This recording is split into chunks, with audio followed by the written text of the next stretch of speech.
Hello दोस्तों, कैसे हैं आप लोग। हम लोग देख रहे हैं एडमिनिस्ट्रेटिव लॉ।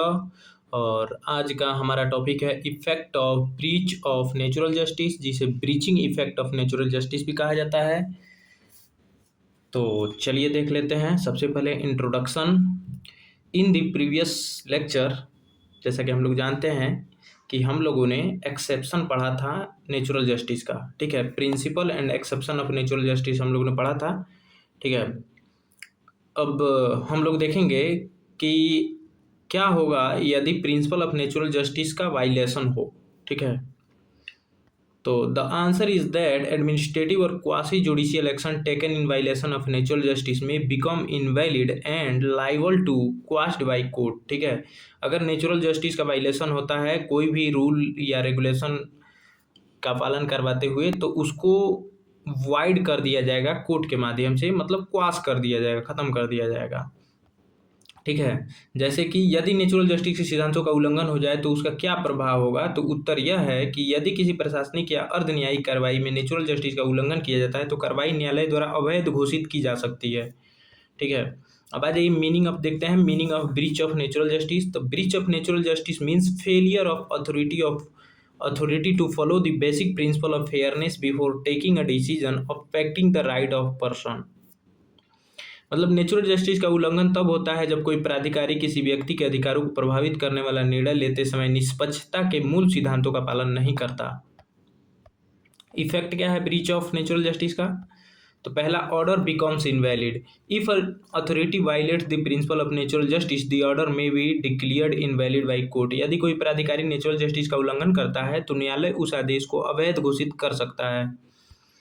एग्जाम्पल इसका, government employ is dismissed without giving an opportunity of hearing the dismissal order may be set aside. ठीक है, यदि किसी सरकारी कर्मचारी को बिना सुनवाई का अवसर दिए सेवा से हटा दिया जाए तो न्यायालय उस आदेश को निरस्त कर सकता है। दूसरा है, order may B क्वाश्ड। The high court और सुप्रीम कोर्ट में quash such an order through judicial review. उच्च न्यायालय या सर्वोच्च न्यायालय न्यायिक पुनरावलोकन मतलब जुडिशियल रिव्यू के माध्यम से आदेश को रद्द कर सकता है। C number, fresh hearing may be ordered. Instead of deciding the matter finally the court may direct the authority to hear the affected person and pass a fresh order.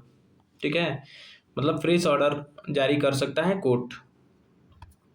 अगला, protection of fundamental right. Violation of natural justice may also amount to violation of article 14 and 20 of the constitution. Natural justice का उल्लंघन कई मामलों में संविधान के अनुच्छेद 14 और 21 का उल्लंघन भी माना जा सकता है। अगला है लॉस ऑफ पब्लिक कॉन्फिडेंस। मान लीजिए अगर कहीं नेचुरल जस्टिस का वायलेशन होता है, जैसे अभी दिल्ली में जो प्रोटेस्ट हो रहे थे जंतर मंतर पे, तो छात्रों पे लाठियां बरसाई गई, तो ये क्या है, नेचुरल जस्टिस का वायलेशन ही है, क्योंकि छात्रों को सुना ही नहीं जा रहा है, उन्हीं के साथ अन्याय हो रहा है, उन्हीं को सुना नहीं जा रहा है। तो ये नेचुरल जस्टिस का क्या हो रहा है, वायलेशन हो रहा है। तो पब्लिक कॉन्फिडेंस का लॉस होता है, माने unfair administrative decision reduce public confidence in the administration and justice delivery system. अनुचित प्रशासनिक निर्णय जनता का प्रशासन एवं न्याय व्यवस्था पर विश्वास कम कर देता है। जैसे अभी जिसको भी बनाया गया एजुकेशन मिनिस्टर, छात्रों से पूछा ही नहीं गया कि आप लोग एजुकेशन मिनिस्टर किनको देखना चाहते हो, बताओ यार। उन्हीं के वेलफेयर के लिए कोई बैठ रहा है और उन्हीं से नहीं पूछा जाए कि मतलब थोप दो भाई, एजुकेशन मिनिस्टर थोप दो स्टूडेंट पे, है ना। तो भाई ऐसे नहीं चलेगा। Example, suppose university expels a student without using any notice or conducting any inquiry. The student approaches to the high court, the court set aside the order and directs the university to give a student an opportunity of hearing.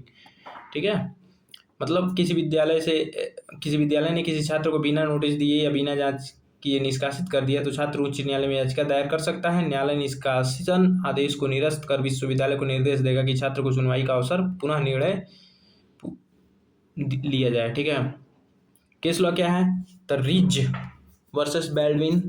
Fact क्या है, a police officer was dismissed without being heard. ठीक है, तो the House of Lords held that the dismissal violated natural justice and was therefore invalid, इसलिए invalid कर दिया। ठीक है, एक Kraipak versus Union of India में क्या हुआ, Supreme court held that violation of natural justice renders the administrative action invalid. सर्वोच्च न्यायालय ने कहा कि नेचुरल जस्टिस का उल्लंघन प्रशासनिक कार्रवाई को अवैध बना देता है। ठीक है। Maneka Gandhi versus Union of India में क्या हुआ? Supreme court held that every procedure affecting personal liberty must be fair, just and reasonable. ठीक है। सर्वोच्च न्यायालय ने कहा कि व्यक्तिगत स्वतंत्रता को प्रभावित करने वाली कोई भी प्रक्रिया न्यायपूर्ण, उचित और निष्पक्ष होनी चाहिए।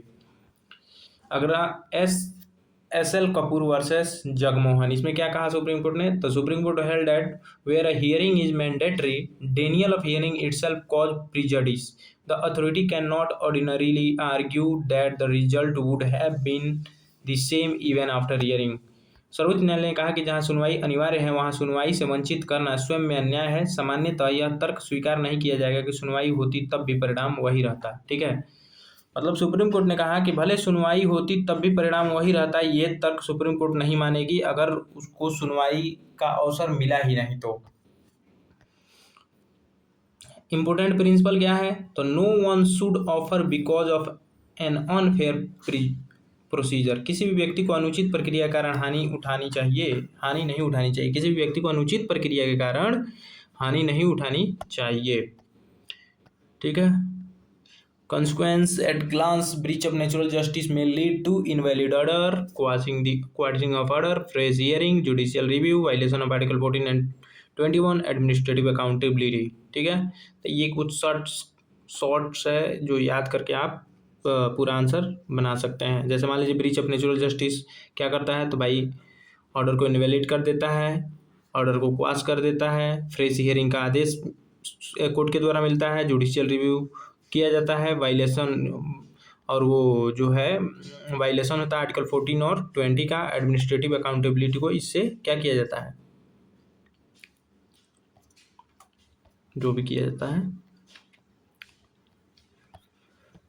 तो थैंक्स फॉर वाचिंग, मिलते हैं नेक्स्ट वीडियो में। और अगर आप लोग कंक्लूजन देखना चाहते हैं तो यहाँ देख सकते हैं इंग्लिश में और यहाँ है हिंदी में।